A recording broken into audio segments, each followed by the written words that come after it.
Dans Romains 6,6, nous voyons comment Dieu agit à l'égard de toute cette question du péché. Notre vieil homme, le corps du péché et le péché. Notre vieil homme a été crucifié avec lui, et puisque notre vieil homme est mort, alors le corps du péché a été rendu inopérant afin que nous ne soyons plus au service du péché. Dieu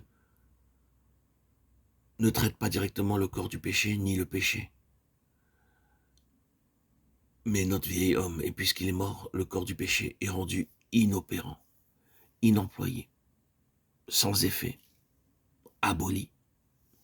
Il est laissé inemployé. Souvenons-nous que pour résoudre le problème du péché, Dieu n'agit pas sur le péché directement, mais dans le pécheur. C'est pourquoi l'Écriture parle de la délivrance du péché au lieu de la victoire sur le péché. Les termes affranchis du péché et mort au péché montrent que le péché est toujours là, mais que nous en sommes délivrés. La délivrance est si complète que Jean écrit « Quiconque est né de Dieu ne peut pécher ». Il ne le peut pas. 1 Jean 3,9. Jean ne nous dit pas que le péché n'existe plus, mais qu'il n'est pas dans la nature de ce qui procède de Dieu.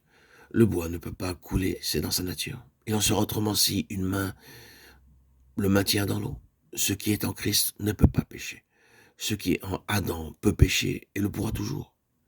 Ainsi donc, tout cela est établi en nous lorsque par la foi je demeure en Christ. Ensuite, j'expérimente que je suis délivré du péché, car nous marchons par la foi et non par la vue. 2 Corinthiens 5, 7. Nous pouvons l'illustrer de cette manière. Le fait, la foi et l'expérience marchant sur le sommet d'un mur. Le fait marche fermement, ne se détournant ni à droite ni à gauche et sans jamais regarder derrière lui. La foi le suit et tout va pour le mieux tant qu'elle fixe ses yeux sur le fait. Mais dès qu'elle se soucie de l'expérience et se retourne pour voir où elle en est, elle perd l'équilibre et tombe au pied du mur. Aussitôt, la pauvre expérience y tombe après elle. Nul ne peut réellement vivre la vie chrétienne normale sans avoir saisi, dans une certaine mesure, la plénitude de l'œuvre du Seigneur Jésus-Christ sur la croix.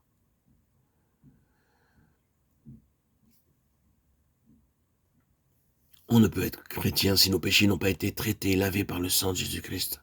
Ce n'est pas seulement la question de nos péchés qui a été réglée par sa mort, mais c'est aussi notre vieil homme qui a été crucifié avec lui. Il est possible d'être chrétien sans avoir saisi cette chose, mais nous serons des chrétiens misérables. Cette volonté propre a aussi été traitée à la croix. En acceptant cela par un don de nous-mêmes au Seigneur, nous ne serons plus gouvernés par cette volonté du moi. Il lui sera alors possible de manifester sa volonté dans notre vie. La croix nous a délivrés de la loi. Le Seigneur a aussi traité nos capacités naturelles. Nous parvenons à un stade où nous n'osons plus nous confier en nous-mêmes. Nous sommes conscients que nous ne pouvons rien faire de manière naturelle pour plaire à Dieu. Nous ne pouvons pas vivre une vie chrétienne normale sans avoir vu, expérimenté ces 4 points fondamentaux. Qui me délivrera, c'est le cri de Romains 7. Mais Romains 8 nous donne la réponse.